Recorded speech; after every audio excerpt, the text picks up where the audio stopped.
몇 시에 내일 만나 그러다 갑자기 전화해갖고 아 내일 나 갑자기 뭐가 일이 안 돼. 그러니까 지금 돈 다 돼 있다니까. 그러면서 내일 모레 만나.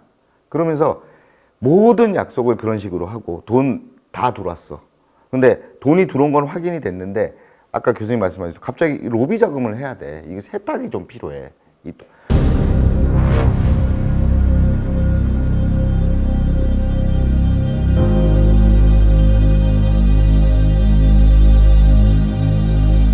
너 400억이라는 돈을 봤어? 어? 그 어마어마한 돈들을 그걸 어떻게 현금으로 만들어? 다 세탁하려면 국세청도 녹여야 되고 뭐도 해야 되고 막 이런 식으로 거짓말을 계속해서 합니다. 다 뺏기는 거를 보지 못하겠다, 증여세로. 그러니 국세청을 그야말로 뭐 구워 삶아서 뇌물을 줘가지고 돈 세탁을 해야 된다. 사람들은 자 이제 다음 주면 돈이 나오는구나. 한 달만 있으면 돈이 나온다. 뭐 그 사망하는 날 허씨가 그랬답니다. 내일 돈 나온대. 그리고 너무 기분이 좋은 상태로 그 이 씨를 만나러 갔다 그러더라고요. 그러니까 내일이면 이제 우리 10년 이상 고생한 거 다 끝났어. 내일은 진짜 돈 나온대.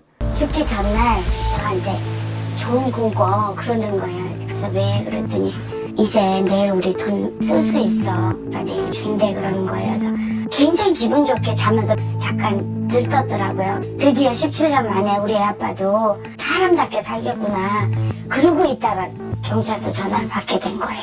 그러고 갔다는 거예요. 그리고 그날 박 씨도 돈을 찾으러 돈을 준다고 했겠죠. 이 씨가 그 정확한 세시한 내용은 모르지만 어쨌든 이 씨가 박 씨한테도 돈 줄게. 너도 와.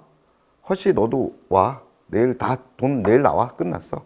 그러면서 이제 하는 과정에서 돈을 안 주니 박 씨가 정말 마지막으로 뭔가 범행을 저지르고 자기도 투신하는 그런 상황이 생겼는데 계속해서 차일 피일 미루고 있는 그런 모습들을 보는데 아까도 말씀하셨지만 아무리 어떤 후광 효과 그런 부분들이 있다 그랬을 때 제가 그런 사안이라 그러면 저렇게 오랜 기간을 믿고 갈 수 있을까?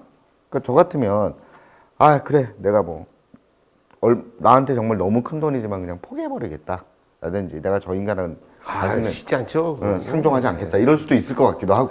그거는 결코 쉽지 않아요. 그래요? 그러니까 이렇게 생각하면 우리가 아마 선장이 보시는 시청자들이 아마 그렇게 생각하실 것 같아서 얘기를 한 것 같은데 그렇게 생각한다면 결국은 사기 범죄의 피해자는 피해자에 대한 전적인 책임밖에 안 되는 거예요. 이건 왜 이렇게 이어갔느냐? 그 중간에 징검다리가 있습니다. 이 씨가 한 짓들을 보면 예를 들면 내가 오늘 돈 줄게. 오늘 와. 그 은행 앞에서 만나요. 은행 앞에 서 있어. 그러면 은행이 딱 문 닫는 시간에 헐레벌떡 도착을 해요. 내가 오는 길에 차가 밀려갖고 다른데 지금 일부 돈을 빼서 주고 오느라고 내가 늦었다. 은행 문 닫았으니까 내가 며칠 되게 바쁜데 그럼 한 달쯤 있다가 다시 볼래? 자 이렇게 되면 이게 징검다리가 되잖아요. 그럼 그 사람은 한 달을 또 기다리는 거예요. 그리고 다음에는 은행 안에서 만납니다. 은행 안에서 야 은행장이 오늘 그 돈을 큰 돈을 빼려고 하는데 은행장이 있어야 된다는데 은행장 오늘 없대. 그러면 은행 안에 들어와서 만난 이 피해자는 지금 이 사람이 은행장을 만나러 왔는데 은행장을 실제 어디 가서 못 만나고 있는 사람으로 자기가 인식을 해버려요. 그러니까 이 사기범죄라고 하는 것이 모든 것들을 판단을 흐리게 만들고 유발하게 만들고 막 어떤 그 욕구와 그 다음에 마치 이게 지금 당장 안 되면 내가 큰 손해를 볼 것 같이 그 사람의 심리 상태를 지배하는 것. 이게 사기범죄거든요. 그 한 사람 한 사람들이 또 경우에 따라서는 돈을 예를 들어서 큰 돈을 빌려줬는데 야 네가 지금 조금만 더 돈을 넣으면 그게 해결이 돼서 내일 당장 돈이 나온다는데 그걸 좀 구해와봐. 그러면 받을 욕심에 큰 돈을 내가 받을 욕심에 작은 돈 몇백만 원은 어떻게든 마련할 거 아닙니까? 해주죠. 그러니까 그런 수법을 계속해서 씁니다. 그러니까 큰 돈을 받으려면 야 너 1억 받을 건데 지금 50만 원이 없어?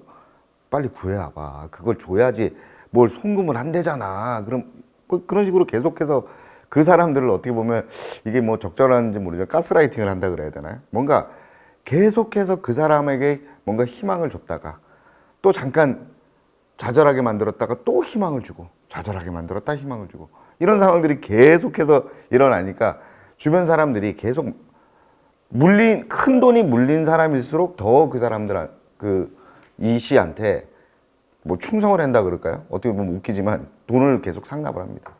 근데 그게 가스라이팅의 좀 역할 같은 부분이 좀 이해가 가는 게 애나도 그렇게 합니다. 레이첼한테 너 지금 62,000불 때문에 나한테 지금 내 귀한 시간을 이렇게 뺏어갖고 사람들 모아갖고 날 창피를 줘?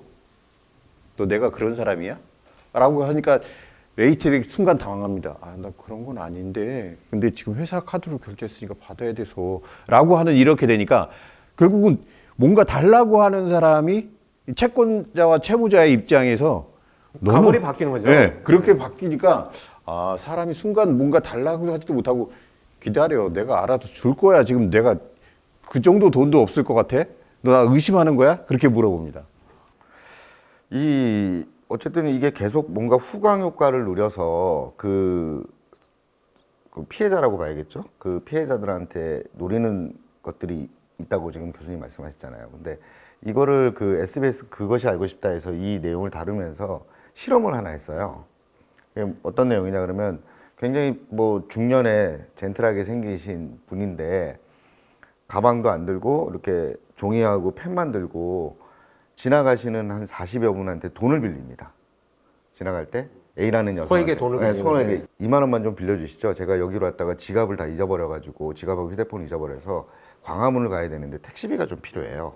이렇게 얘기를 합니다. 그랬더니 사람들이 들은 척도 안 하고 지나가는 경우가 되게 많더라고요. 그래서 실험 결과는 40분한테 했는데 40명이 모두 거절을 합니다. 안녕하세요. 죄송합니다만 저한테 돈 좀 빌려줄 수 있겠습니까?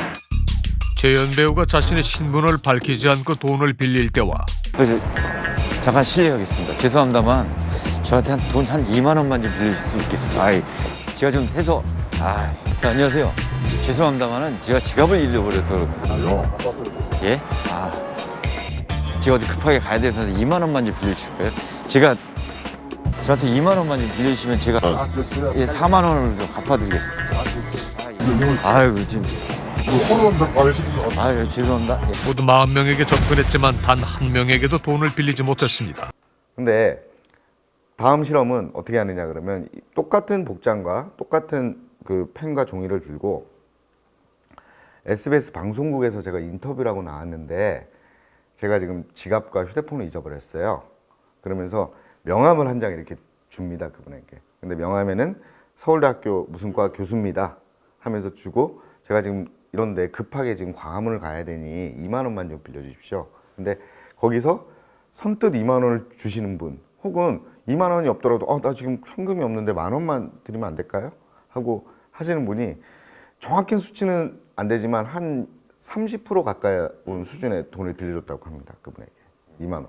그러니까 그게 똑같은 복장과 그리고 제가 돈을 돌려드릴 테니까 계좌번호 적어 주세요. 이렇게 하면서 펜과 그걸 드리는 상황을 똑같이 연출했는데 그 명함과 SBS 방송국에서 인터뷰를 하고 내가 나왔다라는 그 후광 효과겠죠.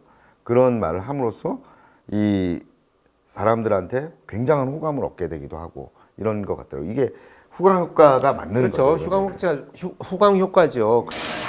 서울대학교 강의학 부죠. 이제 서울대 이후광 교수가 돈을 빌려보려고 합니다. 저 바쁘세요? 다름이 아니고요. 저희 SBS에서 인터뷰 끝나고 나왔는데 제 광화문을 좀 가봐야 되는데 제 서울대학교 교수입니다. 그래서 교수라고 말하며 명함을 건네자 유심히 들여다보더니 택시비 좀 해주시면 현금이 없어요. 미치겠네 이거 좀. 현금이 없다는 말과 함께 고갯짓으로 인사를 하는 여성. 안녕하세요. 죄송한데 제 서울대 그 이후광 교수라고 하는데요. SBS 이번엔 얘기를 귀 기울여 듣고는 그러세요? 제가 지금 지갑을 안 갖고 다녀. 그러세요? 예, 고맙습니다. 예. 서울대 얼마나 정도? 한 2만 원 정도만 주시면 제가 계좌번호 불러주시고요. 제가 그 후배로 드디어 택시비를 빌리는 데 성공하는 가짜 교수. 무엇이 여성의 지갑을 열게 만든 걸까? 서울대 교수라고 명함 보여주셨잖아요. 네네네. 그거 보셨을 때는 어떠셨어요? 조금 신뢰감 가긴 하는데 정말 험악한 사람 아니면 그냥 한 2, 3만 원 정도는 제가 지갑에 있으면 빌려드리려고 생각했어요. 푸딘더도 말하자면 내가 어떤 요청을 하기 전에 어떤 상황 설명을 하고 좀 작은 어떤 이런 상황들을 내가 좀 설명을 드리겠다라고 하는 작은 제안이 굉장히 좀 커다란 결과를 좀 만들었다 이렇게 보여집니다. 그래서 이 사기범죄 저지른 자들이 실제 뭐 검찰청 앞에서 만나기도 하고요. 로비에 그래서 검찰청 로비에 기다려라. 그럼 뭐 피해자들 입장에서는 느닷없이 저쪽에서 뭐 화장실 쪽에서 나오면 여기 진짜 근무하는 검사인가? 뭐 이렇게 생각할 수 있죠. 경찰청에 계셨으니까 그런 놈들도 있었겠습니다. 경찰청 안에. 그래서 출입을 그렇게 그래서 엄격하게 하는 거예요. 그러니까 보통 저희들이 경찰청 가면 신분증 이렇게 맡기고 누구를 만나러 왔느냐, 뭐 번호 적고 휴대폰 갖고 있냐, 뭐 카메라를 갖고 있냐 이런 거 막 체크하고 그렇죠. 근데 보안을 위해서도 하지만 여러 범죄 차단이에요. 심지어 본청은 현직에 있는 경찰관들도 지방에 있는 경찰관이 회의를 오면 그 절차를 거쳐야 돼요. 그 신분증 보여주고 어느 부서에 갈 거냐를 확인이 돼야만 들어갑니다. 경찰관들도. 그러니까 지금 여러분들 애나와 지금 오늘 말씀드린 이 이씨 사건을 보면서 이 시대가 지금 어떤 시대인데 그걸 확인하지 않고 저렇게 피해를 당하나? 또는 결국은 판단을 잘못한 피해자의 어떤 책임이 훨씬 더 크지 않을까? 이런 생각을 하실 수 있는데요. 저는 단호하게 그런 공포와 두려움을 유발해서 끌고 가서 올가미처럼 사람들을 묶어 놓은 가해자들의 책임이 당연히 크고, 이것은 법률로 딱 두 번 잘라서 이거는 이러니까 여기서 사기죄를 처벌해야 돼. 막 이렇게 하는 것이 지금 현실적으로 어렵다면 법을 만들어야죠. 바꿔야 된다고 봐요. 이게 그러면 이런 상황에 처하신 분들이 있을 수도 있잖아요. 그렇죠. 그죠? 그러면 가장 적절한 대처 방안이 어떤 게 있을까요? 만약에 진짜 지금도 상황에 내가 지금 누군가로부터 계속 지금 투자를 요구받고 있고 내가 안 하면 안 될 것 같고, 또 사실 근데 문제는 뭐냐면 그렇게 내가 지금 피해 당하고 있어 생각하는 사람들은 멈춰요. 근데 그래 웃기지 마. 그거 모르는 소리야. 이거 나만 알고 있는 거거든. 그러니까 계속 이게 유지되는 겁니다. 그래서 주변에 이런 분들이 계시다면 본인이 잘 지각하지 못하더라도 굉장히 뭔가에 잘 될 거야 라고 투자를 막 이어가는데 몇 년째 계속 잘못되고 있다. 그러면 도움이 필요하지 않나 하는 생각이 들어요. 그러니까 당사자는 사실 그 눈을 뜰 수가 없어요. 그래서 저희가 지금 애나 이야기와 이 씨를 통해서 여러분들한테 유튜브를 잠시 쉬었다가 좀 진행을 하면서 이제 좀 더 우리가 다채롭게 진행을 하겠지만 그 사이에 최소한 교묘하게 이렇게 이제 법의 어떤 선에 걸쳐 있는 문제들이 우리 사회에서 얼마나 많은가를 좀 짚어보기 위해서 이제 방송을 준비를 했고요. 여러분들 혹시 댓글에 이렇게 보시면서 이런 비슷한 사례도 그렇지만 이런 문제도 우리가 사회가 좀 같이 분석을 해봐야 될 거 아니냐. 이게 사실 범죄인데 이게 처벌받지 않는 문제가 있어요. 라는 것이 있다면 댓글에 올려주시면 저희가 그 관련 자료들이나 또는 제가 알고 있는 어떤 이 범죄에 관련된 지식들을 통해서 여러분들한테 잘 전달을 해드리고 사회 현상화 시켜서 많은 사람들이 좀 논의하고 논란이 되어가지고 좀 수면 위에 올라왔으면 좋겠어요. 그러니까 무슨 얘기냐면 범죄 예방을 위해서 뭘 해야 될까? 저는 질문 많이 받거든요. CCTV 달고 밤늦게 다니지 말고. 그렇다면 그것도 중요하지만 원래 지금 본질이 뭔지를 찾아서 그것을 제거하는 것이 벌써 범죄 예방의 본질이 아닌가 하는 생각이 들어요. 그러니까 이렇게 교묘하게 막 피해는 당하고 있는데 분명히. 근데 이거는 법에서는 아무것도 할 수 없어 라고 한다면 그냥 당하는 사람이 어리석어 라는 것으로 끝내면 안 되잖아요. 사람들이 모여서 법을 만들고 기준을 새로 정립할 수 있도록 계속 제안을 하는 것이 국회의원들한테 제안하고 입법하고 이런 것이 진행돼야 되지 않나, 이런 절박한 마음이 있습니다. 소소하게 생각하고 간과하지만 이게 피해자 책임이야 라고 간과하지만 실제로 많은 사람들이 피해를 당하고 있는 이런 문제들에 대해서 저희들이 한번 앞으로도 계속 발굴을 해가지고 오늘 찾아뵙도록 하겠습니다. 자, 애나 이야기 준비한 고 원장님, 또 이씨 얘기 준비한 서 원장님, 이런 피해들을 또 안 당할 수 있도록 잘 전달이 된 것으로 기대하고 마치도록 하겠습니다. 예, 한 말씀들 하시죠.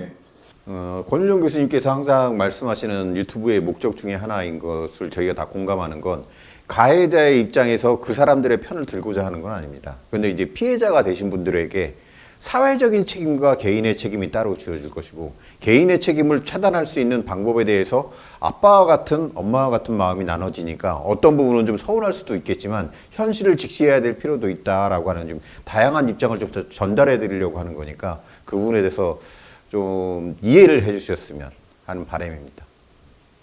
오늘 저희가 이제 유튜브를 잠깐 쉬었다가 오늘 조금 컨셉도 조금 바꾸고 이렇게 진행을 해봤는데 글쎄 어떨지 모르겠습니다. 어쨌든 계속해서 조금씩 변화도 있을 것이고 좀 내용도 너무 무거운 주제가 아닌 여러 가지 아까 말씀드렸던 좀 여러 가지 주제로 해볼 수 있는 그런 뭐 시범적인 그런 걸 하고 있으니 어쨌든 저희 구독 많이 해주시고요. 어쨌든 여러 가지 상황에서 뭐 저희들이 좀 부족하지만 열심히 하고 있다는 점 봐주셨으면 좋겠습니다. 감사합니다.